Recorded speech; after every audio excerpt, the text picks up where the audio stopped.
High friends, welcome to Afsana's cooking recipe. আজকে বানিয়ে দেখাবো 2 কাপ ময়দা এবং একটি ডিম দিয়ে ইউনিক একটি রেসিপি বাড়িতে খুব সহজে বানিয়ে নেওয়া যায়। তো প্রথমেই আমি একটা মিক্সিং বলে 2 কাপ ময়দা নিয়ে নিচ্ছি। আপনারা চাইলে বাড়িয়ে কমিয়ে নিতে পারেন। 2 চামচ এখানে পাউডার দুধ দিয়ে দিচ্ছি।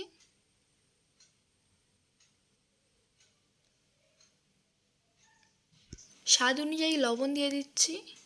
দিয়ে দেবো একটু ঘি। ঘিটা ফ্লেভারের জন্য দিয়ে দেবো। খুবই সামান্য একটু ঘি দিলাম।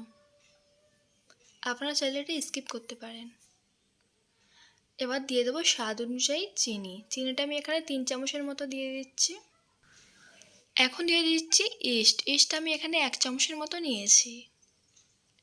এখন সমস্ত উপকরণ ভালো করে একটু মিশিয়ে নিচ্ছি। দিয়ে দেবো একটা ডিম।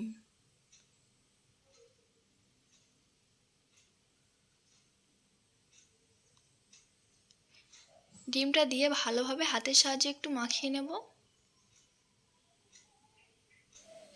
তো ভালোভাবে একটু হাতের সাহায্যে মাখিয়ে নিয়েছি। এখন দিয়ে দেবো কুসুম গরম একটু জল। দিয়ে আবার একটু মাখিয়ে নেব। ডোটা একটু সফট হতে হবে অবশ্যই।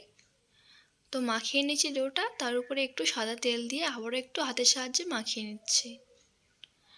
আপনারা দেখেই বুঝতে পারছেন ডোটা কতটা সফট হয়েছে। তো বন্ধুরা, এবার ডোটা একটা ফয়েল পেপার দিয়ে চাপা দিয়ে আমি 20 মিনিটের জন্য রেস্টে রেখে দেবো। আপনারা চাইলে এখানে যে কোনো ঢাকনা দিয়েও চাপা দিতে পারেন। তো 20 মিনিট পর ফিরে আসছি। বন্ধুরা, দেখতে পাচ্ছেন ডোটা ফুলে ডাবল হয়েছে।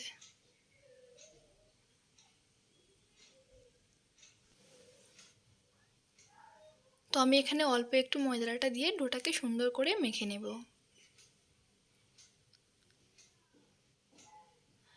তো ডোটাকে এভাবে করে একটু গোল করে নিতে হবে। পিঠে বেলুনের সাহায্যে ডোটাকে আমি সুন্দর করে রুটির মতো শেপ দিয়ে নেব। এটা অবশ্যই অনেকটা মোটা হবে। আপনারা চাইলে হাত দিয়েও শেপ দিয়ে নিতে পারেন। তো বন্ধুরা, এখন ছুরি দিয়ে সুন্দর করে শেপ দিয়ে নিতে হবে। তো যখন এটা ছুরি দিয়ে কাটবেন তখন ছুরির আগায় একটু তেল লাগিয়ে নিতে হবে, না হলে এটা ভালোভাবে কাটবে না, জড়িয়ে যাবে।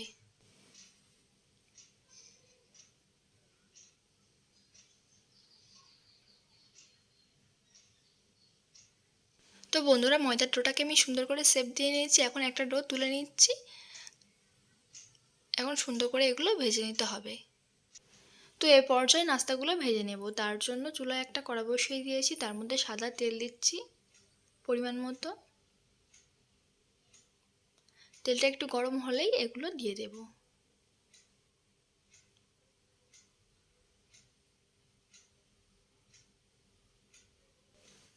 নাস্তাগুলো ভাজার সময় অবশ্যই লো আঁচে রাখতে হবে।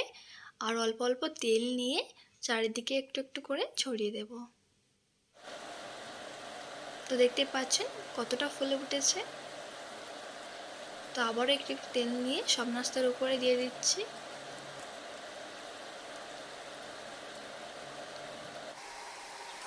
এখন এগুলো উল্টে পাল্টে নিচ্ছি।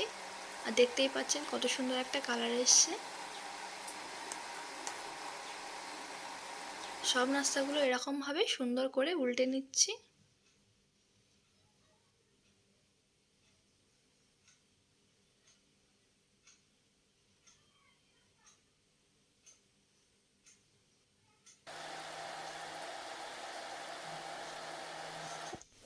তো এ পর্যায়ে নাস্তাগুলো আমি তুলে নেব।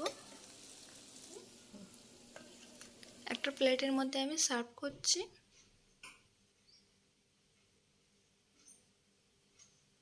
প্রত্যেকটা নাস্তা কত সুন্দর ফুলে ডাবল হয়েছে, আর এগুলো কতটা সফট হয়েছে দেখতেই পাচ্ছেন। তো একটা নাস্তা আমি মাঝখান থেকে কেটে দেখিয়ে দিচ্ছি কতটা সফট হয়েছে। দেখো, ভিতরটা একদম ফাঁপা হয়েছে আর খুবই নরম এগুলো হয়েছে। রেসিপিটা অবশ্যই একবার হলেও ট্রাই করবেন।